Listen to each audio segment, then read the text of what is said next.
हा बाबासाहेबांच्या असलेला बुद्धांप्रती काय आहे, श्रद्धा आहे.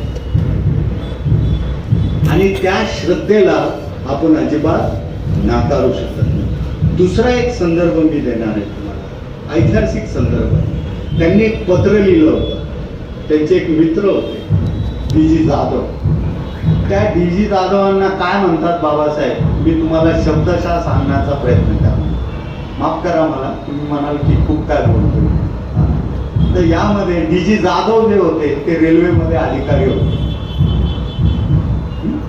आणि ग्रस्त जीवन जगत होते. पण बाबासाहेबांची त्यांची चांगली मैत्री होती, चळवळीला ते मदत करत होते. पण त्यांचा सखोल आध्यात्मिक असा काय धम्म प्रवाह ते नव्हते. त्यांना उद्देशून बाबासाहेबांनी हे लिहिलेलं आहे. सुरुवात करताना बाबासाहेब, त्या डी.जी. जाधवांचा एक प्रसंग असा पण आहे की त्यांच्या घरामध्ये एक स्वयंपाकी होता. त्याला ज्यावेळेस कळालं की हा अस्पृश्य समाजातला आहे, रेल्वेमध्ये अधिकारी होते, हे मी तुम्हाला वेगळं सांगतोय, तर तो पळून गेला.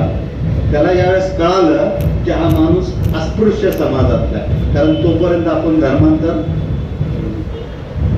तर तो पळून गेला. आणि त्यांना एक धक्का बसला की मी एवढा मोठा अधिकारी, डिव्हिजनल मॅनेजर वगैरे असतील, हा पळून गेला, आता माझं कसं व्हायचं. तर हे त्यांच्या जीवनातला हा प्रसंग आहे. पण बाबासाहेबांनी त्यांना लिहिलेलं पत्र जे आहे ते कल्याण मित्रतेचं प्रतीक आहे. प्रत्यक्ष बाबासाहेबांनी कल्याण मित्रता तिथं आचरणात आणलेलं आहे. हे मला तुम्हाला सांगायचं. काय म्हणतात बाबासाहेब सुरुवात करताना, it is a long time ago I have got your letter. म्हणजे खूप दिवस झालेले तुमचं हा पत्र वगैरे, म्हणजे ही सुरुवात आहे, इंट्रोडक्शन. त्याच्याशी आपल्याला काय घेणं देणं नाही. हा, in the first place I have been unwell, म्हणजे मी आजारी आहे.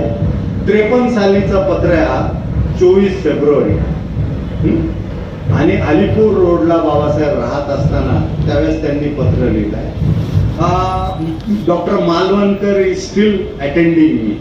तुम्हाला माहीत असेल ते सविता आंबेडकर जे आहेत ते आणि डॉक्टर मालवणकर हे बाबासाहेबांची शुश्रूषा काळजी घेत होते, नर्सिंग करत. तर त्या डॉक्टर मालवणकरांविषयी देत होता, he is still attending me, I am never affected. इथून सुरुवात आहे बाबासाहेबांच्या आध्यात्मिक किंवा त्या श्रद्धेचं, त्यांच्या धार्मिक अंगाचं. मी तुम्हाला सांगतो, I am never affected by the ups and down.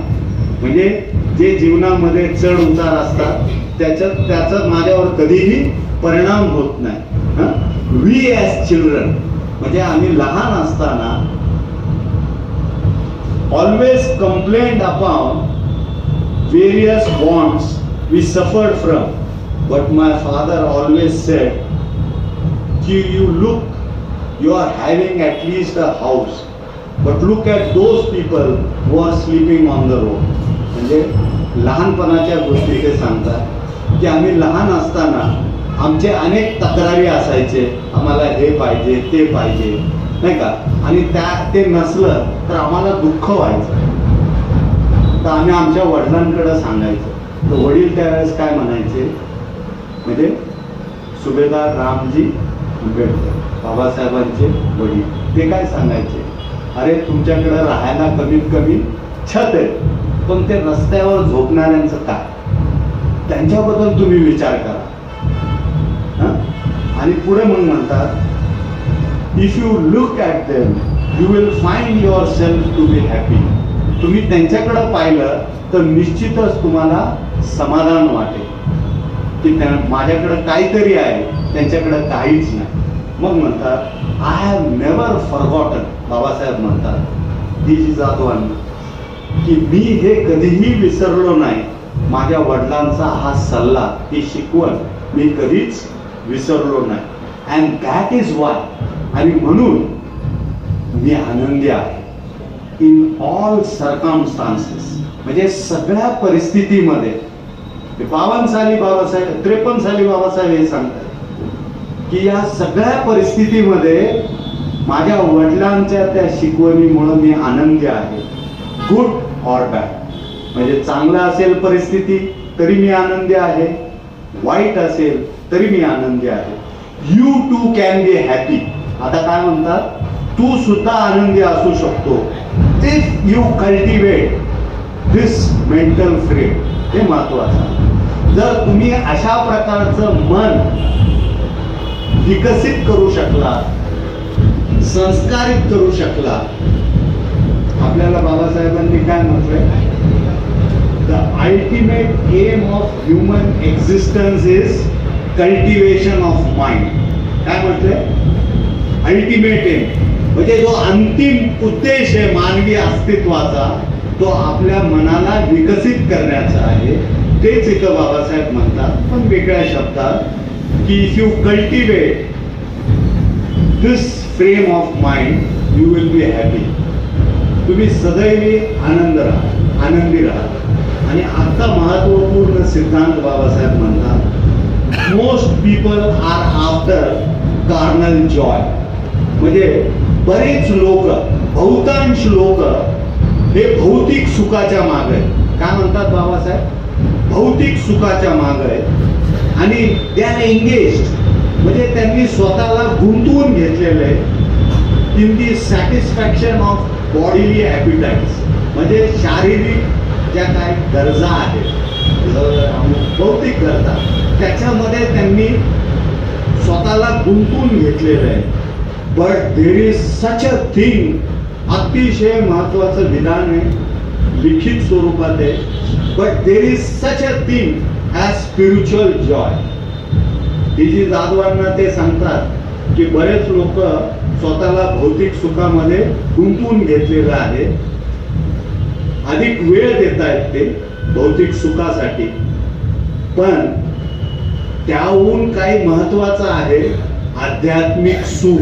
काय म्हणतात Babasaheb, spiritual joy which comes from good and selfless thought.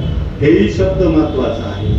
निस्वार्थ भाव आणि चांगल्या कामातून हे सुख आपल्याला प्राप्त होतं.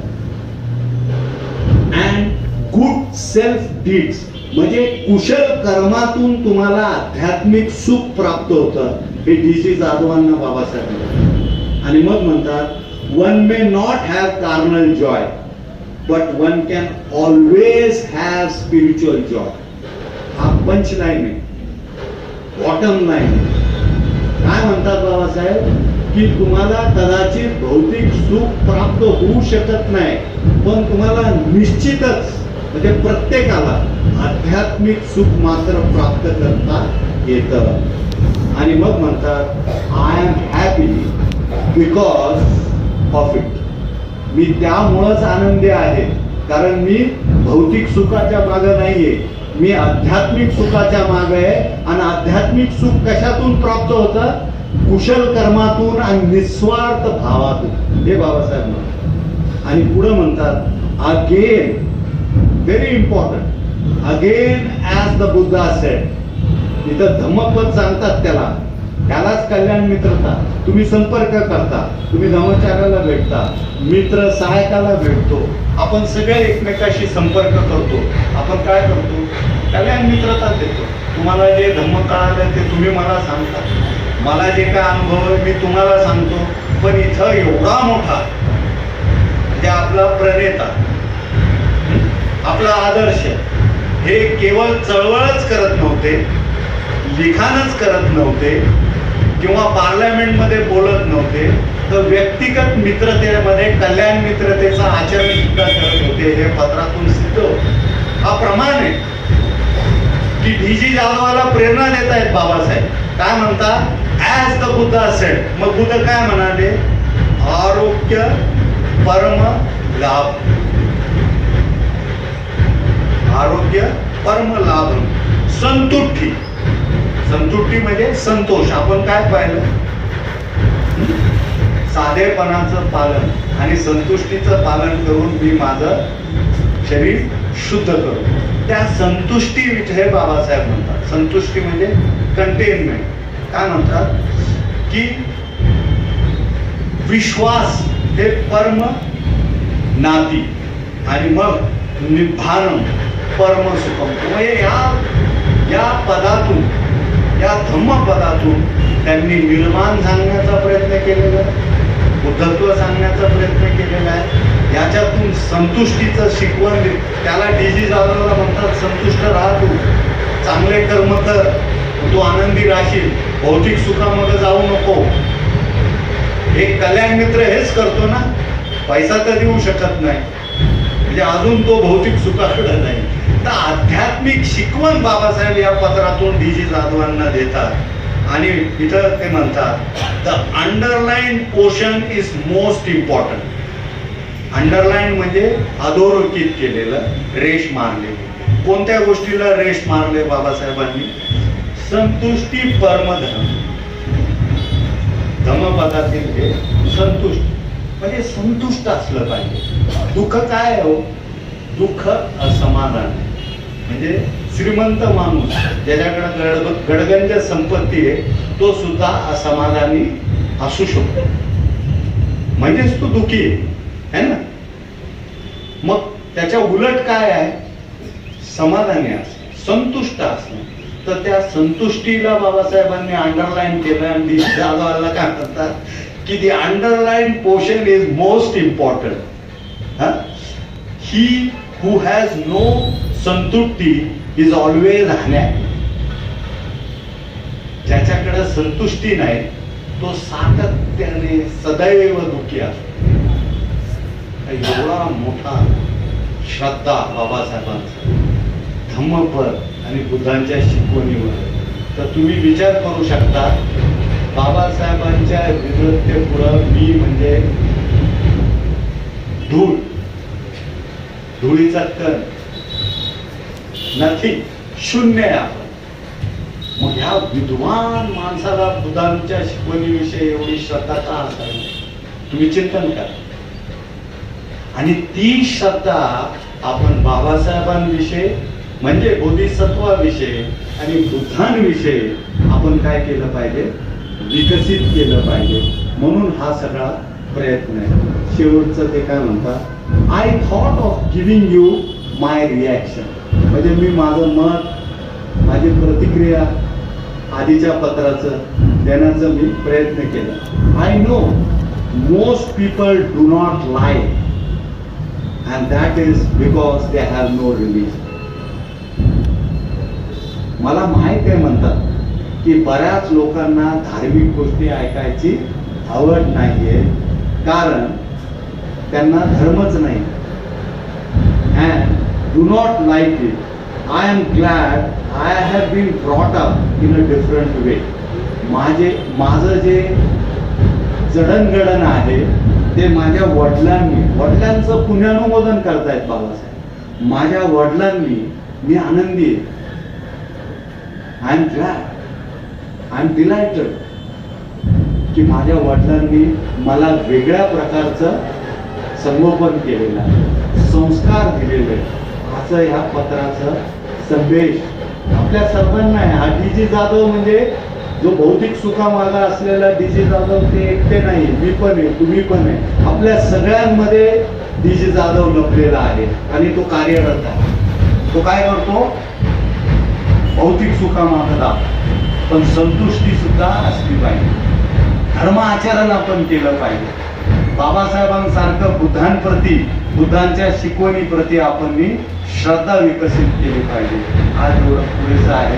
मी इथं थांबतो.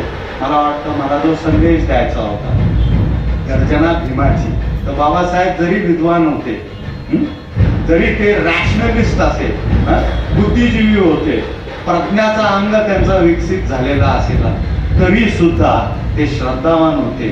आणि त्यांनी एक संदेश दिलेला आहे की जरी धर्म हा विज्ञाननिष्ठ असला तर याचा अर्थ असा नाही की तुम्ही भावना शून्य असला पाहिजे.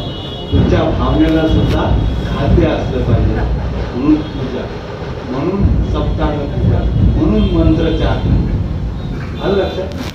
आणि त्याचं प्रचिती आपल्याला कृष्णराव फुलांब्रीकरांच्या त्या रेकॉर्डिंगमधनं बाबासाहेबांनी दाखवून दिलेलं आहे की हे भावधी, ही बुद्धवंदना, हे बुद्धांचं संगीतबद्ध ज्या काही गाथा आहे ते किती महत्वाच्या आहे. कारण त्याशिवाय तुम्ही यू कॅनॉट बी हॅपी, असं थोडक्यात बाबासाहेबांना सांगायचं.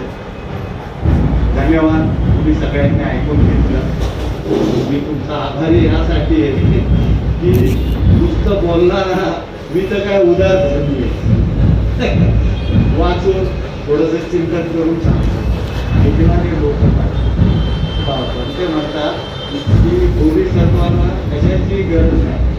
मग कशाची गरज आहे तर लोकांची गरज आहे. तुम्ही लोक आहात म्हणून हे सगळं चालवतात, नाहीतर हे शक्यच नाही.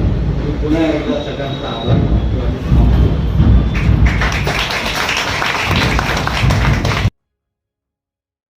त्यांनी प्रत्यक्ष धम्माला आपल्यासाठी ते घेऊन आले आणि आपल्याशी ते संवाद करतायत, कम्युनिकेट करतायत. धम्म अशाला वराहरो म्हटलेलं आहे. सो द वरद मुद्रा इज द मुद्रा ऑफ गिविंग द हायेस्ट. तर हे जे वरद मुद्रा आहे हे काय आहे? देण्याचं काम आहे, धम्म देण्याचं काम आहे. जे उच्चतम आहे, जे श्रेष्ठतम आहे ते देण्याचं काम आहे. इट इज द मुद्रा of giving the teaching of शील, समाधी अँड प्रज्ञा. म्हणजे हे वरद मुद्रा काय आहे? आपल्याला शील, समाधी आणि प्रज्ञा हे जे मूल्य आहे, ही जी शिकवण आहे ते प्रदान केलेलं आहे तथागतांनी. इट इज दी मुद्रा इन अदर वर्ड्स ऑफ मैत्री अँड करुणा. म्हणजे मैत्री आणि करुणा हे सुद्धा आपल्याला वरदान म्हणून, वर म्हणजे तीन आहे, तर ते आपल्याला देण्यात आलेलं. पुन्हा मग म्हणतात in other words giving the teaching that helps the individual to grow. म्हणजे अशा प्रकारची शिकवण जे व्यक्तीला विकासापर्यंत, प्रगतीच्या दिशेने नेणारी शिकवण आहे ती.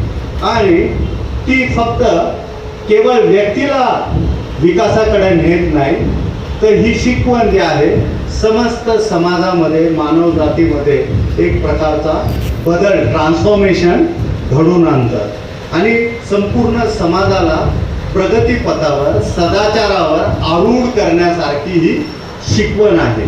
आता इथं खरी एक प्रकारची भंतेंची नाही का धम्मदृष्टी आहे. त्यांनी धम्मातनं या गोष्टी पाहिलेल्या आहेत, त्यांच्या सम्यक दृष्टीतून हे पाहिलेलं आहे, त्यांच्या उच्चतम जागृतीतून हे पाहिलेलं, जागृत अवस्थेतून भंतेंनी ते पाहिलेलं. टोटल अवेअरनेस म्हणू शकतो आपण. We can also connect. आता काय म्हणतात भंते? We can also connect the image of the Buddha in varad mudra with doctor Ambedkar. बघा,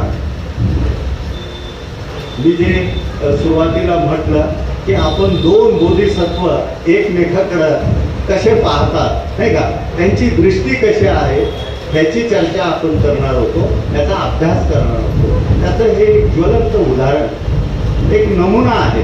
पण ते काय म्हणतात? We can connect the Buddha in varad mudra with doctor Ambedkar. म्हणजे बाबासाहेबांचं या मुद्रेशी, सॉरी, वरद मुद्रा म्हणजे असं असणार, असं आहे. ते उभ्या पण आहेत, बैठ्या पोझिशनमध्ये पण आहे. तर या मुद्र्यामध्ये तुम्ही बाबासाहेबांना सुद्धा पाहायला पाहिजे, पाहता आलं पाहिजे. ही ती दृष्टी आपण विकसित केली पाहिजे. का? तर ते म्हणतात doctor Ambedkar gave you the highest. म्हणजे बाबासाहेबांनी काय दिलं आपल्याला? जे सर्वश्रेष्ठ आहे, जे सर्वोत्तम आहे, आपल्याला ते प्रदान केलेले, ते दानाच्या स्वरूपाने त्यांनी दिले. काय काय दिलं? बुद्ध, धम्म आणि संघ दिलेला आहे. त्रिरत्न आपल्याला दिलेलं आहे. मौल्यवान जे रत्न आहे ते बाबासाहेबांनी आपल्याला दानाच्या रूपाने दिलेलं आहे. एवढेच नाही तर बाबासाहेबांनी आपल्याला दीक्षा दिलेली, धम्मदीक्षा दिलेल्या, ते प्रतीक आहे. त्यांनी तिथं 5 लाख लोकांना दिलं, पण त्या 5 लाख लोकांतून आपण निर्मिती झालो. तर असे कोट्यावधी लोकांना बाबासाहेबांनी काय केलेलं आहे? एक मेणबत्ती आपण पेटवली आणि मग त्यातून ह्या सगळ्या मेणबत्ती पेटल्या. ओरिजिनली कोण आहे? तर डॉक्टर बाबासाहेब आंबेडकर, बोधिसत्व बाबासाहेब आंबेडकर ते बनतेंना सांगायचे.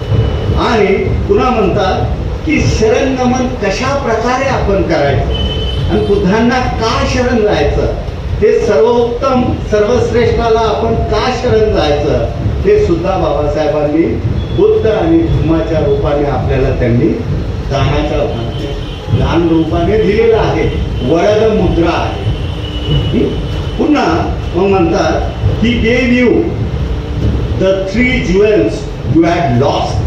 अतिशय महत्वपूर्ण विधान आहे, जे तुम्ही गमावलं होतं संपूर्ण भारताने, संपूर्ण विश्वाने. सुरुवातीला काय झालं, धम्मचक्र प्रवर्तित करण्यात आलं. पुन्हा प्रवर्तन कुणी केलं, डॉक्टर बाबासाहेब आंबेडकरांनी, आणि भारतामध्ये केलं. पण हा चक्र जो आहे गतिमान करण्याचं काम हे विश्वासाठी झालेलं आहे. म्हणजे ही जी धम्मक्रांती आहे ती भारतात जरी त्याचं घडलेलं असेल, स्थान असेल, पण ते चक्र मात्र जगासाठी त्यांनी परिवर्तित केलेलं आहे. आणि ते तुम्ही आधी इतिहासाकडे जर आपण पाहिलं तर वी हॅड लॉस्ट द धम्मा. तर ते लॉस्ट धम्माला बाबासाहेबांनी आपल्याला काय केलं, पुन्हा देण्याचं काम केलेलं आहे. एवढं मोठं दृष्टिकोन. आपण असं मुद्र्यांकडे पाहताना बाबासाहेबांची कम्पेअर करणं किंवा बाबासाहेबांना ते कनेक्ट करण्याचं कधीही आपण तशा प्रकारे चिंतन करत नाही. आपण सहज नाही का कॉमन वाटतं आपल्याला, का आपण त्यांचे खूप जवळ आहोत. जसे आपले माता पिता आपल्या खूप जवळचे आहेत नाही का, आपण मित्रासारखं त्यांच्याशी वर्तन करतो. पण जे पावित्र्य आहे त्या पावित्र्याला भंतेंनी कुठंतरी स्पर्श करण्याचं काम केलेलं आहे. तर एवढं उदात्त नाही का, अतिशय प्रामाणिकपणे सिन्सिअरली भंतेंनी बाबासाहेबांना त्या वरद मुद्रेमध्ये आपल्याला पहा. तर आता वरद मुद्रेमध्ये पहा म्हणजे काय, तर तुम्ही या वरद मुद्रेमध्ये बाबासाहेबांना पाहून त्यांनी जे जे पुण्यकर्म आपल्यासाठी केलेलं आहे, जे जे या विश्वातल्या माणसासाठी केलेलं आहे, केवळ अस्पृश्यांसाठी नाही, समस्त बौद्धांसाठी केलेलं आहे, बौद्ध जगतासाठी केलेलं आहे. तर तुम्ही या वरद मुद्रेमध्ये बाबासाहेबांना पहा, म्हणजे तुम्ही ध्यान करू शकता. काय करू शकता, ध्यान करू शकता. कसं करू शकतो आपण, त्यांनी जे जे केलेलं आहे त्याचं स्मृती आपण ठेवू शकतो, त्याला उजाळा देऊ शकतो, त्यांच्या संपर्कात आपण जाऊ शकतो, मनापासून हृदयापासून श्रद्धेतून. तर हा एक बाबासाहेबांचा जो अंग आहे वरद मुद्रेमध्ये पाहण्याचा, जो भंते आपल्या पुढे ठेवतात, ते मी तुमच्याशी आज शेअर केले. त्यानंतर आपण आपल्या एका दुसऱ्या विषयाकडे जाणार आहोत. म्हणजे आपण असं जे आध्यात्मिक किंवा धार्मिक अंग आहे त्याला भंते स्पर्श करतात. आता भंते काय करतात, पुढे नेऊन आपल्याला एक म्हणजे धर्मांतराच्या वेळेस बाबासाहेबांचं एक लांब लचक लॉंग स्पीच म्हटलेलं, म्हणजे मोठं असं प्रवचन म्हणूया, व्याख्यान म्हणूया, त्यातले काही धम्माचे जे काही सूत्र आहे नाही का, ते धम्माशी कसे निगडीत आहे, कसे संबंधित आहे, आणि बाबासाहेबांचा तो दृष्टिकोन नाही का, त्यामागचा काय आहे त्याचं ॲनालिसिस, ज्याला आपण म्हणतो पृथक्करण, त्याचं विश्लेषण, आणि पुन्हा मग त्याची मांडणी त्यांनी धम्माच्या दृष्टीने करण्याचा प्रयत्न केलेला. त्याची सुरुवात त्यांनी संक्षिप्त रूपाने प्रजापती महागौतमीचं ते जो किस्सा आहे म्हणजे धार्मिक ग्रंथातले, त्यांना नाही का वेगवेगळे शिकवण ते वेगवेगळ्या भिकूंकडनं ऐकतात आणि थोडंसं ते कन्फ्यूज होतात. हे मी मागं पण तुमच्याशी शेअर केलेलं आहे. मग ते थेट आता त्यांची मावशी असल्यामुळं कदाचित ते निर्भीडपणे नाही का तथागतांकडे जाते आणि ते विचारणा करतात की बाबा तुमचं धर्म नेमकं आहे तरी काय. तर मग ते बुद्ध जो संदेश देतात ते फारच नाही का म्हणजे एक क्रायटेरिया, एक कसोटी म्हणते. तर म्हणते काय म्हणतात की बुद्ध त्यांना एवढंच म्हणतात की जे जे तुझ्या विकासासाठी उपयुक्त आहे, जे जे तुला उच्चतम अवस्थेकडे नेणार आहे, ते माझं धम्म आहे. म्हणजे इतकं सुटसुटीत धम्माची व्याख्या, परिभाषा तथागत करतात. आलं लक्षात? मग आता भंते म्हणतात हे काय, ही कसोटी जी आहे ही काय थेरॉटिकल नाही, हे प्रॅक्टिकल, म्हणजे आपण प्रत्यक्ष आपल्या जीवनामध्ये अनुभूती त्याचा घेऊ शकतो. कारण जे जे आपल्याला विकासाकडे नेतं, जे मानवी समाजाला विकासाकडे नेतं, प्रगतीकडे नेतं, व्यक्तीला आणि समूहाला, ते माझं धम्म आहे. आणि भंते म्हणतात की असं बोललं जातं, what ever the Buddha says is well sed. म्हणजे जे जे बुद्ध बोलतात, बुद्धांचं जे जे उदाहरण आहे का, उदाहरण म्हणजे स्पॉन्टेनियसली जे आपण बोलतो, इमिजिएटली जे मनात आपल्या अंतःकरणातलं जे बाहेर येतं, बोललं जातं, त्याला उदाहरण आपण म्हणतो. तुम्ही उदाहरणचा अभ्यास केला असेल नाही का. तर अशा प्रकारच्या उदाहरणाला काय म्हटलेलं आहे, वेल सेड. पुन्हा मग म्हणतात doctor Babasaheb Ambedkar followed this principal.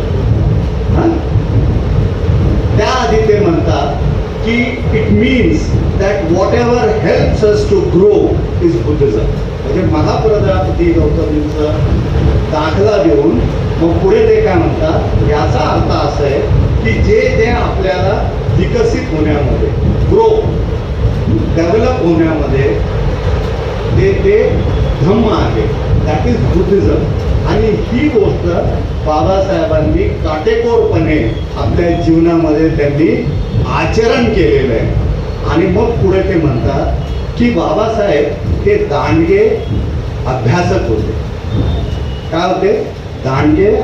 त्यांनी जर्मन साहित्य, गोथे नावं घेतलेले, मग रसल, अर्नॉल्ड, ग्रोथ, बॅकॉन, ग्रुप, खूप लोकांना वाचलेले बाबासाहेब. आणि मग म्हणतात बट बाबासाहेब कोट्स देत, म्हणजे बाबासाहेब त्यांचा संदर्भ देतात. का देतात? तर त्या गोष्टी ज्या आहेत, जे संदर्भ आहेत, ते मानवी विकासाला उपयुक्त आहेत. तर अशा अर्थाने ते म्हणतात की ते आपल्या ह्युमन डेव्हलपमेंटसाठी आवश्यक आहे, म्हणून बाबासाहेब हे संदर्भ देतात. एक कॉन्क्रीट एक्झाम्पल, म्हणजे एक ठोस रचनात्मक अशी उदाहरण मी तुम्हाला देतो, असे भंते म्हणतात. Doctor Ambedkar delivered a long speech. म्हणजे ज्यावेळेस धर्मांतर झालं त्या दिवशी 2 कार्यक्रम झाले, आदल्या दिवशी आणि त्याच्या नंतरच्या दुसऱ्या दिवशी. तर त्यावेळेस एक लांब लचक बाबासाहेबांचं भाषण आहे. In the course of his speech, म्हणजे त्यांच्या प्रवचनामध्ये, त्यांच्या व्याख्यानामध्ये त्यांनी एका संताचा संदर्भ दिलेला आहे. आणि तो संत हिंदू संत, आणि त्यांचं नाव होतं म्हणजे म्हणतात रामदास स्वामी. आता हे महाराष्ट्रीयन लोकांना माहिती आहे, भंते मात्र इतकं म्हणतात की महाराष्ट्राच्या पलीकडे त्याला कोणी जाणत नाही, एवढा हा प्रसिद्ध माणूस नाही. तर भंते हे संदर्भ आपल्याला पुढं, बाबासाहेबांनी तो संदर्भ कशा अर्थाने धर्मांतरित बौद्धांना उद्देशून केलेला आहे, ते धार्मिकदृष्ट्या किती महत्त्वाचं आहे, धम्माच्या दृष्टीने किती महत्त्वाचं आहे, त्यासाठी भंते ही पार्श्वभूमी निर्माण करतात. पुढे ते म्हणतात दिस शोज, याच्यातनं आपण समजून घेतलं पाहिजे, जाणून घेतलं पाहिजे की बाबासाहेबांचं हृदय किती विशाल आहे. ज्या धर्माचं ते त्याग करतायत, त्या धर्मातल्याच व्यक्तीचं, संताचं जी चांगली बाब आहे ते स्वीकारायला तयार आहे. हे त्यांचं मोठेपण आहे, हे भंते नाही तर सांगायचं. पुढं म्हणतात I will give you the exact words. म्हणजे भंते आता याच्यामध्ये कुठल्या प्रकारचं म्हणजे ढवळाढवळ करू इच्छित नाही, अतिशय प्रामाणिकपणे शब्दशः बाबासाहेबांना ते मांडायला तयार आहे आणि तो संदर्भ सांगतात. त्या भाषणातला, त्या प्रवचनातला. ते काय म्हणतात, if a man lacks enthusiasm, either his mind or body is in a diseased condition. हा संदर्भ म्हणजे एखादा माणूस निरुत्साही असेल, उत्साह नसेल त्याच्यामध्ये, तर याचा अर्थ असा आहे की त्याचं शरीर आणि मन हे रोगाने ग्रस्त आहे. पण इथं एवढं सांगून बनते म्हणतात, he doesn't stop there, he enlarges, म्हणजे त्याला अजून बाबासाहेब विस्तृत करतात. आणि if there is no enthusiasm, पुढं बाबासाहेबांचे शब्द आहेत, if there is no enthusiasm life becomes drudgery. म्हणजे जर आपल्यामध्ये उत्साह नसेल, आपण उत्साही नसलो, तर मग आपलं जीवन त्याचं बनतं, कष्टदायी बनतं, नाही का. निरुत्साही असलो तर आपल्याला सगळं जड वाटतं, बसणं सुद्धा अवघड वाटतं, जीवन सुद्धा आपल्याला नकोशी वाटतं. फार महत्त्वपूर्ण मुद्दा आहे हा.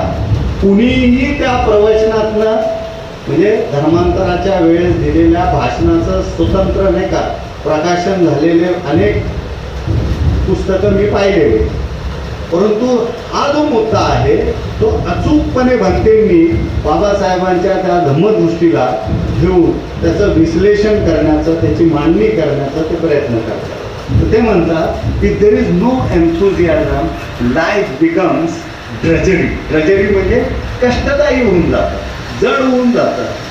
म्हणतात a mere burden to be drag, nothing can be achieved if there is no enthusiasm. हे बाबासाहेबांचं विश्लेषण. ड्रजरी, बर्डन, बर्डन म्हणजे ओझं होऊन जातं, नको नको वाटतं. आता काही वृद्ध लोक असतील माझ्यासारखे, नाही का, जसं जसं आपलं वय वाढत जातं, अनेक व्याधी जडते, नाही का, त्यावेळेस आपल्याला जीवन कसं वाटतं, ओझं वाटतं, नको वाटतं, असं वाटतं की गेलेलं बरं आहे. तर एका तरुणाला असं वाटणं म्हणजे हे गंभीर, कारण त्याच्यामध्ये उत्साह नाही, असंही आपण पाहू शकतो. दीज भंते म्हणतात, these words R valuable.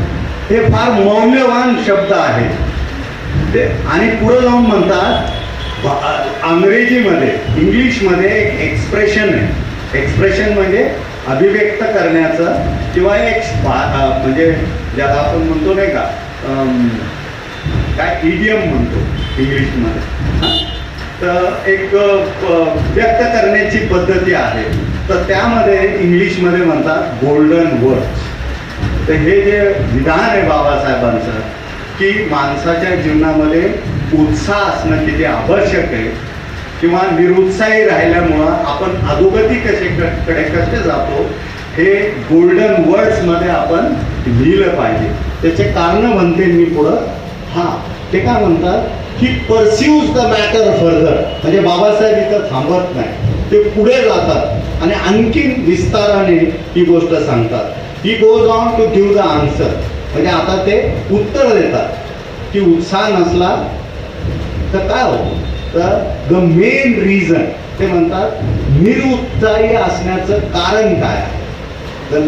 The main reason for lack of enthusiasm, म्हणजे निरुत्साही असण्याचं मुख्य कारण काय आहे. तर on the part of man is that and individual loses hope, म्हणजे तो आपल्यामध्ये जो विश्वास आहे, आत्मविश्वास आहे, त्यांनी ते गमावलेला आहे. आणि त्याला संधी प्राप्त होते. काय फार महत्त्वपूर्ण आहे. तुम्हाला याचा मराठी मी अनुवाद वाचून दाखवणार आहे, नाही का.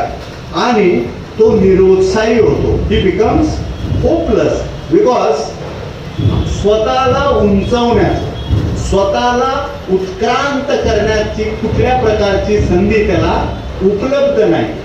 म्हणजे तात्पर्य काय आहे की जी व्यवस्था होती त्याला बाबासाहेबांनी त्यावेळेस त्यागलं, त्या व्यवस्थेमध्ये आपल्याला उत्क्रांत होण्याची संधी नव्हती. म्हणजेच काय, आपण गुलामीचं जीवन जगत. असा त्याचा अर्थ आपण काढू शकतो आणि ती वस्तुस्थिती होते. म्हणून बाबासाहेब काय म्हणतात की तुम्ही काय केलं पाहिजे, एन्थुझियाझम म्हणजे उत्साह. आता ह्याचं भंतेंनी काय केलेलं आहे की धम्माशी कसा संबंध आहे हे सांगण्याचा प्रयत्न केला. म्हणजे एक प्रकारे बाबासाहेबांच्या विधान, बाबासाहेबांच्या विचारांचं समर्थन, त्याचं संवर्धन, त्याचं डिफेन्स धम्माच्या दृष्टीने भंतेंनी केलेला. कारण बौद्धांच्या दृष्टिकोनातून ते अत्यंत महत्वाचं आहे. बौद्ध जर बौद्धाचं संरक्षण करणार नसेल, विशेषतः विचारांचं, तर मग कोण करणार, हा महत्वाचा प्रश्न आहे. तर बाबासाहेबांचे ते एक प्रकारे काय होते, भंते अनुयायी म्हणू आपण, नाही का. त्यांच्याकडनं त्यांनी प्रेरणा घेतली आणि म्हणून हे जे बाबासाहेबांचं प्रवचन आहे त्यातला तो महत्वपूर्ण सूत्र आहे, दोरा आहे, त्यांनी ते पकडून त्याचं विश्लेषण करण्याचं काम केलेलं आहे. इथं भंते पुढं म्हणतात, the mind in such cases become disease. म्हणजे ज्यावेळेस आपण निरुत्साही असतो त्यावेळेस आपलं मन काय, ते एक प्रकार रोगग्रस्त होऊन जातं. मन जर आपलं उत्साही नसेल तर मग आपल्याला शारीरिक काम करण्याची सुद्धा इच्छा होत नाही. पुढे ते म्हणतात, ती शोज हाऊ इम्पॉर्टंट एन्थुझियाझम इज. म्हणजे उत्साह किती महत्वाचा आहे हे बाबासाहेब आपल्याला सांगतात. विदाउट एन्थुझियाझम म्हणजे उत्साहाशिवाय प्रगती नाही. बघा बाबासाहेबांनी कुठून ते शोधून काढलेलं आहे की आपल्या जीवनामध्ये एक प्रकारचं चिकित्सा केलेली आहे त्यांनी, धार्मिक चिकित्सा, किंवा आपल्या अधोगतीचे अवनतीचे कारण त्यांनी शोधून काढलेले आहे. आणि मग म्हणतात की without enthusiasm there is no progress. त्याशिवाय आपण प्रगती करू शकत नाही. There cannot be a Buddhist movement, there cannot be Dhamma revolution. म्हणजे उत्साह नसेल तर तुम्ही ध्यानही करणार नाही, तुम्ही प्रवचनाला सुद्धा येणार नाही. आलं लक्षात. कारण आपल्यामध्ये उत्साह नाही. तर उत्साह माणसाला कुठे नेते, बुद्धत्वापर्यंत नेते. ते धम्मक्रांतीचं बीज आहे त्या उत्साहामध्ये. आणि मग म्हणतात, how are we to develop enthusiasm. मग आपण हे जे उत्साह आहे ते कशा प्रकारे आपण स्वतःमध्ये विकसित करू शकतो, निर्माण करू शकतो. आणि एकदा का उत्साह निर्माण झाला तर त्याचं तुम्ही संवर्धन कसं करू शकता. तर ते म्हणतात की अगदी उत्साहाशी जवळचा शब्द पारंपरिक बौद्ध धर्मामध्ये जर कुठे असेल तर ते तो शब्द पालीमध्ये आहे प्रीती. प्रीती म्हणजे प्रीती. तर प्रीती ही ध्यानाची अवस्था आहे. अरूप ध्यान आणि रूप ध्यान. त्या रूप ध्यानाचे जे 4 पायरी सांगितलेले आहेत त्यामध्ये दुसऱ्या पायरीमध्ये आपण प्रीतीचा अनुभव घेतो. आणि एन्थुझियाझम, उत्साह हा जो शब्द आहे, प्रचलित शब्द आहे, त्याला बौद्ध साहित्यामध्ये काय म्हणतात हे बाबासाहेब भंतेंनी तिथं अचूकपणे मांडण्याचा प्रयत्न केला की उत्साह म्हणजे प्रीती. आणि प्रीती कशी असती, भंते म्हणतात इंटेन्स असती, तीव्र असते. ती त्याच्यामध्ये प्रचंड ऊर्जा असती, ती बदल घडवून आणते. आणि मग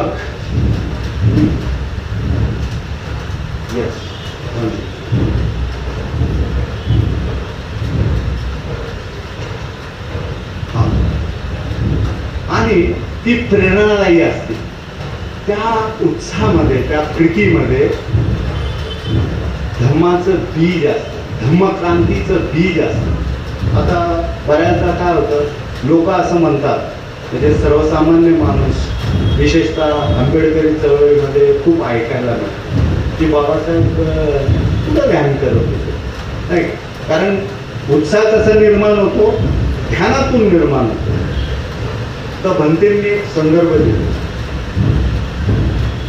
की बाबासाहेब त्यावेळेस बुद्ध आणि धम्माचं प्रस्तावना लिहित होते, प्रिफेस लिहित होते, त्यावेळेस एक प्रसंग घडलेला. आणि माझ्या माहितीप्रमाणे ते साधारणतः 3 आणि 4 डिसेंबर असेल, म्हणजे मी तर्क करतोय, निश्चितपणे करतोय, खात्रीशीर करतोय. का तर 6 डिसेंबरला बाबासाहेबांचा महापरिनिर्वाण झालेला. तर 3 तारखेला बाबासाहेबांचे जे सहाय्यक होते नानकचंद रतू, NC रतू, नाही का, तर ते बाबासाहेबांना त्यांचं सगळं काम आटपून उशीर होत असतो, 9 साडेनऊ वाजलेले असतात.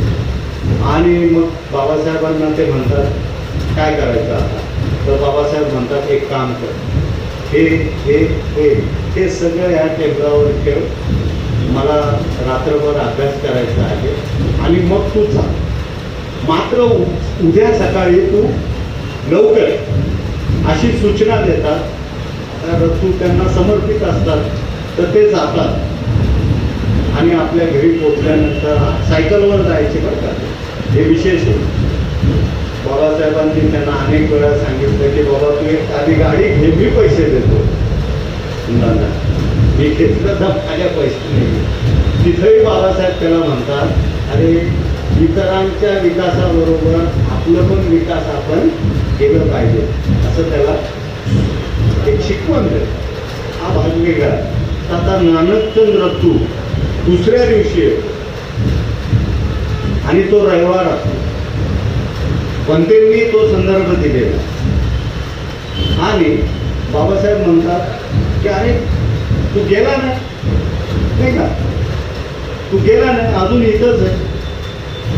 तर नानकचंद रतू फार गंभीर होता, सिरियस होता. आणि ते म्हणतात बाबासाहेब मी गेलो, मी जवळपास 7 तास आराम केलं, झोप घेतली, आज रविवार आहे, सकाळ आहे आणि मी आता आलोय तुमच्या सूचनेप्रमाणे. तर बाबासाहेब म्हणतात काय बोलतोस तू, आज रविवार आहे. सॉरी. म्हणजे ही जी एकाग्रता आहे, म्हणते म्हणतात ही समाधीची अवस्था आहे. आता तुम्ही म्हणू शकता का की बाबासाहेब ध्यान करत नव्हते?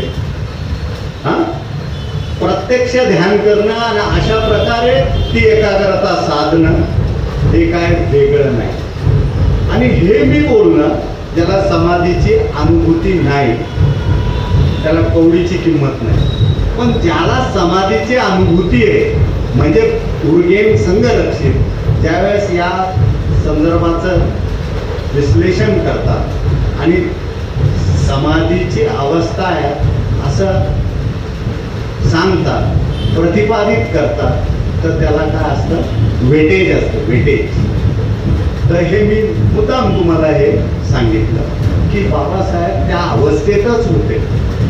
का तर ते स्वतःला त्यांनी इंग्लिशमध्ये एक चांगला शब्द आहे इमर्स, म्हणजे आपण जसं कपडे धुताना भिजवतो ना, तर ते काय होतं, संपूर्ण पाण्यामध्ये किंवा साबण टाकतो तर ते पाण्यामध्ये काय होतं, विरघळून एकरूप होऊन जातो.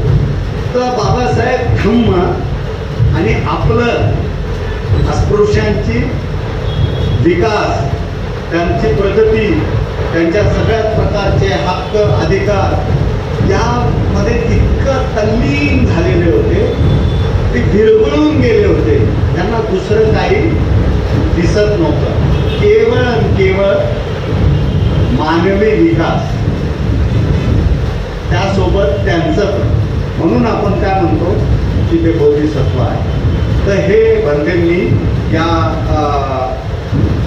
धर्मांतराच्या त्या प्रवचनाच्या ह्याच्यातून ते आपल्याला त्यांनी तो धार्मिक अंग जो आहे बाबासाहेबांचा तो सांगण्याचा त्यांनी प्रयत्न केला. म्हणजे हळूहळू बाबासाहेबांची जी धार्मिक दृष्टी आहे त्याचं ते उहापोह करताना आपल्याला दिसत आहे. पुन्हा एक उदाहरण बंधेंनी त्यांच्या त्या ग्रंथामध्ये दिलेलं आहे. हे आहे मुंबईमधलं. आणि मुंबईमध्ये तुम्हाला सगळ्यांना परिचित असेल, तुम्हाला माहीत असेल, तुम्ही अभ्यास केलेला असेल की मुंबईमध्ये येवले मुक्कामी बाबासाहेबांनी धर्मांतराची घोषणा केली. आणि त्याच्या काही महिन्यानंतर, म्हणजे साधारणतः 5-6 महिन्यानंतर ते जे काय ठराव तिथं केलं होतं त्या ठरावाला इम्प्लिमेंट करण्यासाठी कार्यान्वित करण्यासाठी त्यांनी जातीनिहाय परिषद घेण्याचं काय केलं होतं, ठरवलं होतं. त्यापैकी एक परिषद दादरला झालेला आहे आणि त्याला नाव आपण काय दिलेलं आहे, महारांची परिषद. कारण त्यावेळेस ती परिस्थिती होती, पण असा त्यांचा उद्देश नव्हता.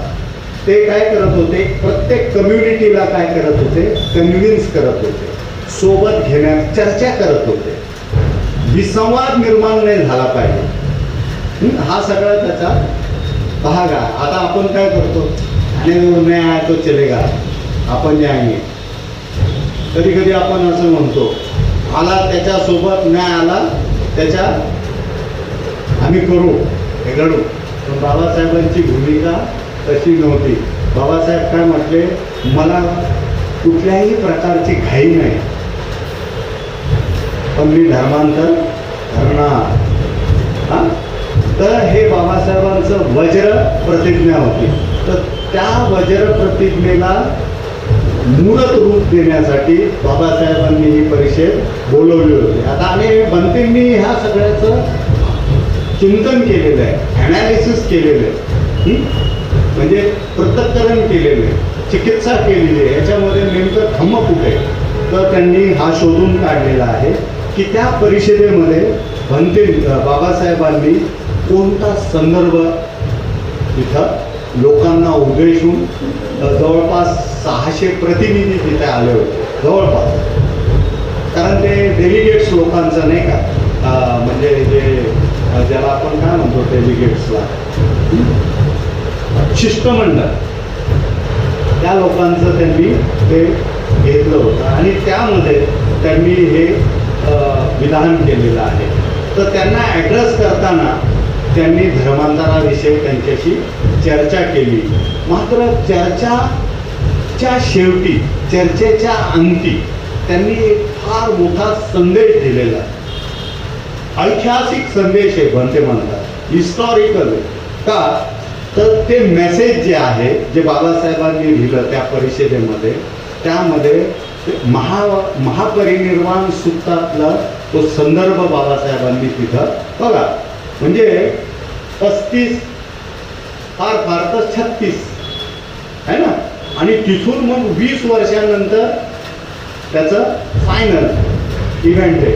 तर त्याआधी बाबासाहेबांनी हे सगळं लोकांच्या मनामध्ये रुजवण्याचं, धम्माचं बीज आपल्यामध्ये जणू काय त्यांनी त्याची पेरणी केलेली आहे.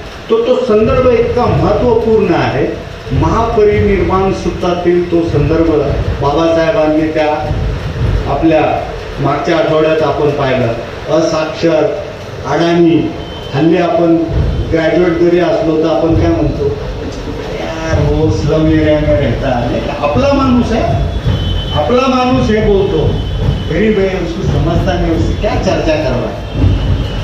पण बाबासाहेबांचा विश्वास आहे की हीच लोक माझ्या धम्मक्रांतीला सहाय्य करणार आणि माझी चळवळ सुद्धा हीच लोक पुढे नेणार आहे. हा विश्वास आहे, दृढ विश्वास आहे. पण माझ्यासारखा ग्रॅज्युएट त्यांना धोका देणार आहे, हेही त्यांना माहीत होतं. तर इथं बाबासाहेब काय म्हणतात, आय हॅव बनते, बुधाचा संदर्भ देतात. तर बुध काय म्हणतात, I have preach the truth, म्हणजे मी सत्य तुम्हाला शिकवलं आहे, त्याची शिकवण तुम्हाला दिलेलं आहे, विदाउट मेकिंग एनी डिस्टिंक्शन, म्हणजे कुठलंही भेद न करता, कुठलंही फरक न करता मी तुम्हाला सत्य सांगितलेलं आहे. आनंदाला बोलतात महापरिनिर्वाण सूक्तामध्ये. आणि मग म्हणतात की आत आणि बाहेर, एसोटेरिक आणि एक्झोटेरिक, म्हणजे काही गुप्त मी ठेवलेलं नाही. पुढं ते काय म्हणतात की in the respect of truth Ananda the Tathagata has no such thing as closed fist of a teacher who keeps something back. म्हणजे ते काय म्हणतात की काही गुरु असे असतात की काही गोष्टी ते हाताशी ठेवतात, नाही का, सगळं ते उलगाडा करत नाही. मी आनंदा तसं नाहीये, तथागत तसं नाहीये, मी तुला सगळं सांगितलेलं आहे, सत्य सगळं तुला सांगितलेलं आहे. आत आणि बाहेर असं काही ठेवलेलं नाही, काही गुप्त ठेवलेलं नाही, काही गूढ ठेवलेलं नाही, कोणाला कळणार नाही अशा कठीण गोष्टींचा सुद्धा मी उलगडा केलेला, म्हणजे इतकं स्पष्ट आहे. आता बाबासाहेबांनी या संदर्भाचा का उपयोग केला असेल त्याचा आपण विचार करणं आवश्यक. पुढं म्हणतात की देअरफॉर आनंदा, तथागत आनंदाला म्हणतात, therefore O Ananda you be land unto yourself, म्हणजे आत्मदीप भव, तूच तुझा दीप बन. Be a refuge to yourself, म्हणजे तू स्वतःला शरण जा, अन्य कुणाला जाऊ नको. पुढं मग म्हणतात detect yourself to no external refuge. हे बाबासाहेबांनी बुद्ध अँड हिज धम्मामध्ये तसं त्या तसं बदलेंनी इथं मांडले. तर तू अन्य कुणालाही शरण जाऊ नको, स्वतःला शरण जा. Hold fast to the truth, म्हणजे सत्याला तू असं घट्ट पकड, त्याला कवटाळ. Look not for the refuge outside, म्हणजे स्वतःला सोडून अन्य कोणालाही तू शरण जाऊ नको. आणि शेवटी मग बाबासाहेब म्हणतात if you keep this words of the Lord in your mind you will be sure that your decision will not be wrong. म्हणजे त्या असाक्षर अशिक्षित लोकांना बाबासाहेब हे सांगतात आणि म्हणतात तुम्ही कोणालाही शरण जाऊ नका. तुम्ही झाड पाले नाही का, वृक्ष, नदी नाले, धोंडे, देव देवता, ह्या सगळ्या गोष्टींना शरण जाऊ नका, मलाही जाऊ नका. कारण जसं बुद्ध आहे तसं मी सुद्धा तुम्हाला सगळं खुलं केलेलं आहे. तुम्हाला धर्मांतर करायचं की नाही आता तुम्ही विचार करा, असा संदेश आहे. म्हणजे किती प्रामाणिकपणा आहे, सिन्सिअरिटी आहे, हॉनेस्टी आहे बाबासाहेबांची. हे याच्यातनं एक्झिबिट होतं, प्रदर्शित होतं. तिथंही बाबासाहेब त्यांना गंडवत नाही, काय गरज नाही. असंही बोलू शकले असते की तुम्हाला काही समजणार नाही, हे तुमच्या सगळ्या पलीकडचं आहे, यायचं तर या, नाही तर विचार. हल्ली आपण असं म्हणतो धर्मवर्गाला ये नाही तर नको, आमचं थोडी जाणार आहे. कष्ट आहे बाबासाहेबांचं, पराकष्ट आहे धर्म समजून सांगण्याचं, बुद्धत्वाकडे नेण्याचं. हे आपण लक्षात घेतलं पाहिजे की त्या सगळ्या अडाणी जनतेला बाबासाहेब 56 पर्यंत काय करतात, त्यांचा तो प्रवास आहे, तो त्यांच्या शरणगमनाचा इतिहास आहे, तिथपर्यंत नेण्यासाठी बाबासाहेब हे पराकष्ट करतायत की बाबांनो आनंदाला तथागतांनी असं सांगितलेलं आहे आणि मी सुद्धा तसाच आहे. माझं सगळं खुलं आहे, मी काही झाकून ठेवलेलं नाही, मी कोणाला तुम्हाला फसवत नाही. तुम्हाला माहीत असलं पाहिजे की त्या काळात तो हैदराबादचा जो निजाम होता माहिती आहे तुम्हाला, त्यांनी भारताच्या चीनच्या युद्धाच्या दरम्यान ज्यावेळेस भारताचं आणि चीनचं युद्ध झालं माझ्या माहितीप्रमाणे 65मध्ये, त्यावेळेस त्यांनी एअरपोर्टपर्यंत नेऊन 5 टन सोना भारत देशाला दिला. कॅन यू इमॅजिन त्या काळात. आणि त्याच निजामाने बाबासाहेबांना 5 कोटी, त्या काळात मोठी रक्कम होती, ते म्हटले आणखी दिली मी, फक्त तुम्ही हे म्हणा की मी इस्लाम धर्म स्वीकारला. आज माणूस संडासावर आपल्या आईच्या स्मृती प्रित्यार्थ नगरसेवक नाव लिहितो, काय म्हणतो, आईला समर्पित. तुम्ही एकतरी भिंत मला दाखवा ज्याच्यावर बाबासाहेबांनी असं लिहिलंय की रमाई किंवा रामजी आंबेडकर, राजगृह, सिद्धार्थ, मिलिंद, आणखी कित्येक गोष्टी बाबासाहेबांनी निर्माण केलेल्या आहेत. पण तर त्या गोष्टीला आपण शरण जायचं आहे. ते वरद मुद्रा आहे, ते देणे, ते बाबासाहेबांची वारसा आहे, त्याला आपण जपलं पाहिजे. ते दररोज आपण आचरणात आणलं पाहिजे. कोणाला बाबासाहेबांनी फसवले नाही.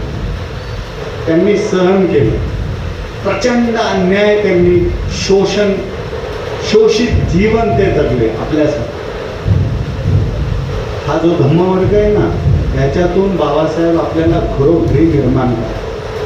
100 जरी बाबासाहेबांचं आपण आचरण केलं तर ह्या गोष्टी घडू शकतात. हेच आपल्याला भंते सांगतात की तुम्ही गमावलेला त्रिरत्न तुम्हाला ह्या महापुरुषाने, या महामानवाने मिळवून दिलेला आहे, तो तुम्ही यांना वरद मुद्रेतून पहा. ही धम्मक्रांती आहे. आता मग आपण चौथ्या मुद्द्याकडे. तर आता हळूहळू हे धार्मिक अंग सांगितल्यानंतर भंते बुद्ध अँड हिज धम्माकडे येतात. कारण त्यांना ते बुद्ध अँड हिज धम्माचं ॲनालिसिस करायचं, त्याचं विश्लेषण करायचं आहे, त्याचं पृथक्करण करायचं आहे, त्याची चिकित्सा करायची आहे. पण हे करताना त्यांनी काळजी घेतलेली आहे. ते केवळ त्या बुद्ध अँड हिज धम्माचं करत नाही, तर जगात त्या काळात अस्तित्वात असणारे जेवढे स्कॉलर म्हणतो आपण, नाही का, विद्वान, विशेषतः बौद्ध साहित्यातले जे विद्वान आहेत, त्यांच्याशी बाबासाहेबांचा ह्या ग्रंथाचं भंतेंनी काय केलं, मूल्यमापन केलं, चिकित्सा केली. आणि बाबासाहेबांचा हा बुद्ध अँड हिज धम्म किती श्रेष्ठ आहे, किती अचूक आहे, त्याच्यामध्ये किती त्याला काय ॲक्युरेसी आहे, त्याच्यामध्ये गुणवत्ता कशी आहे, आणि येणाऱ्या पिढीला ते कसं प्रेरणादायी ठरेल, इत्यादी इत्यादी गोष्टींचं त्यामध्ये भंतेंनी त्या बुद्ध अँड हिज धम्माची चिकित्सा करताना त्यांनी मांडलेलं आहे. मी थोडं सांगतो कारण आपलं वेळ होत आलेलं 9 वाजता. तर या प्रस्तावनेमध्ये सुद्धा बाबासाहेब फार ते स्वतःला श्रेयच घेत नाही. तिथून भंतेंनी सुरुवात केली. त्या प्रिफेसमध्ये म्हणजे नानकचंद रतुरी जे जो प्रसंग सांगितला आहे तोच हा. हे प्रिफेस प्रस्तावना जे आहे त्यामध्ये बाबासाहेब काय म्हणतात, हाऊ गुड इट इज, म्हणजे ते किती चांगलं आहे. I must leave it to the readers, म्हणजे जे वाचक आहेत, जे अभ्यासू आहे, त्यांच्यावर मी सोडून देतो की ते किती चांगलं आहे. ते समर्थन करत नाही. पुढं ते म्हणतात, as for myself I claim no originality, म्हणजे मी असं कुठला दावा करत नाही की हे ओरिजिनल आहे, हे बरोबर आहे, हे शब्दशः अचूक आहे, अशा प्रकारची दावा मी करत नाही. I am only a compiler, म्हणजे मी केवळ हे संकलन केलं आहे. ऑल आय होप, म्हणजे माझी एवढीच आशा आहे that the reader will like the presentation. आणि खरंच ही गोष्ट पुढं आपण पाहणार आहोत. आज मात्र एवढं लक्षात ठेवा की आय होप बाबासाहेब, म्हणजे मला एवढीच किंबहुना किमान एवढी अपेक्षा आहे, आशा आहे की जे वाचक आहे त्यांना माझं हे प्रस्तुतीकरण, प्रेझेंटेशन जे आहे बुद्ध अँड हिज धम्म, ते निश्चितच आवडेल. कारण ते सिंपल आणि सुस्पष्ट आहे. काय म्हणतात, ते सर्वसामान्याला समजेल इतकं ते सिंपल आणि सुस्पष्ट आहे, असं म्हणून ते त्यांचं प्रिफेसमध्ये आणि भंतेंनी ते शब्दशः इथं कोट केलेला आहे. आणि मग हळूहळू बुद्ध अँड हिज धम्माची तुलना जगातल्या जवळपास 1, 2, 3, 4, 5, 6, 7 आणि 8 स्कॉलर जे त्या काळात अस्तित्वात होते, समकालीन होते, त्यांच्या त्या धर्मग्रंथांशी बाबासाहेबांच्या बुद्ध अँड हिज धम्माची भंतेंनी काय केलेलं आहे, तुलना केलेली आहे. आणि मग त्यातले एक एक मुद्दे त्यांनी मांडण्याचा प्रयत्न केलेला आहे. इथं मी थांबतो आणि पुढच्या आठवड्यामध्ये आपण बुद्धा अँड धर्मामध्ये प्रवेश करू आणि जाणून घेण्याचा प्रयत्न करू. जाता जाता मला एक संदर्भ सापडला जो खूप प्रेरणादायी नाही का. तर मी मगाशी सांगितलं होतं की ते उत्साहाबद्दल बाबासाहेबांचा एक संदर्भ 18व्या खंडामध्ये तो संदर्भ आहे. काय आहे, मनुष्याचे शरीर अथवा मन हे रोगी का असते त्याची कारणेही त्यास एक तर शारीरिक पीडा असते किंवा मनाला उत्साह नसतो. मनात उत्साह नसेल तर अभ्युदयही नाही. हा उत्साह का राहत नाही त्याचे पहिले कारण हे मनुष्यास अशा रीतीने ठेवण्यात आले आहे की त्याला वर येण्याची संधी मिळत नाही. अगर आशा राहत नाही त्यावेळी त्यास उत्साहे कुठून असणार, तो रोगीच असतो. त्या माणसाचा आपल्या कृतीचे फळ मिळू शकते, त्यास उत्साह प्राप्त होतो. उत्साह निर्माण करण्याचे मूळ मनात आहे. त्याचे मन व शरीर धडधाकट असेल, तो हिंमतबाज असेल, मी कोणत्याही परिस्थितीतून झगडून बाहेर पडेल असा विश्वास वाटतो. त्यांच्यामध्येच उत्साह निर्माण होतो व त्याचा उत्कर्ष होतो. हिंदू धर्मामध्ये अशी काही विलक्षण तत्वप्रणाली ग्रंथित केली आहे की त्यापासून उत्साहच वाटत नाही. माणसाला निरुत्साही करून टाकणारी परिस्थिती हजारो वर्ष टिकवण्यात आलेली आहे. हा संदर्भ आहे उत्साहाच्या संदर्भात, म्हणजे त्या भाषणामध्ये आहे. दुसरं एक आहे मी ताईसाठी मांडतो, अनेक आठवड्यांपासून हे येत आहे. फार बाबासाहेबांची भावना बघा, किती विलक्षण, किती करुणा आहे त्यांच्यामध्ये. ते म्हणतात त्या सभेमध्ये पान क्रमांक 481 18वा खंड, महिलाही ह्या सभेला उपस्थित आहेत ही चांगली गोष्ट आहे, परंतु स्वतःचे चेहरे, व्हेरी इम्पॉर्टंट, परंतु स्वतःचे चेहरे पदराने झाकून ठेवणे चांगले नाही. म्हणजे त्या पद्धतीला, त्या परंपरेला, त्या अनिष्ट रूढीला त्यांनी विरोध केलेला आहे. पुढे काय म्हणतात, चांगले नाही. निर्भयतेने जीवन जगण्यास शिका. अस्पृश्य स्त्रियांची सर्वांगीण सुधारणा झाल्याखेरीज अस्पृश्य समाजाची सुधारणा होणार नाही. म्हणजे तात्पर्य काय आहे की निर्भयपणे तुम्ही जगला पाहिजे, ऑल वुमन्स. आणि दुसरीकडे बाबासाहेब काय म्हणतात, स्त्री समाजाचे अलंकार. फरक समजून घ्या. आणि हल्ली संघ काय म्हणतो, स्त्री काय आहे, कॉन्ट्रॅक्ट. काय आहे, कॉन्ट्रॅक्ट सिस्टम आहे. तर हा जो तफावत आहे नाही का, सनातन धर्म आणि बुद्ध धर्म, हे तुम्ही समजून. मी थांबतो, तुम्ही ऐकून घेतला नाही का. तुमच्या घुंगाट तुम्ही बांधा, वरद मुद्रा तुम्ही लक्षात ठेवा आणि रोज बाबासाहेबांना तुम्ही ज्यावेळेस कॅन्डल लावा त्यावेळेस हे विसरू नका की जे तुम्हाला दिलेलं आहे, तुमच्या ताटात, तुमच्या टेबलवर असलेलं ग्लासचं पाणी, हे सगळं संघर्षातून मिळालेलं आहे. हे वरद मुद्रेतील दान आहे. जय भीम.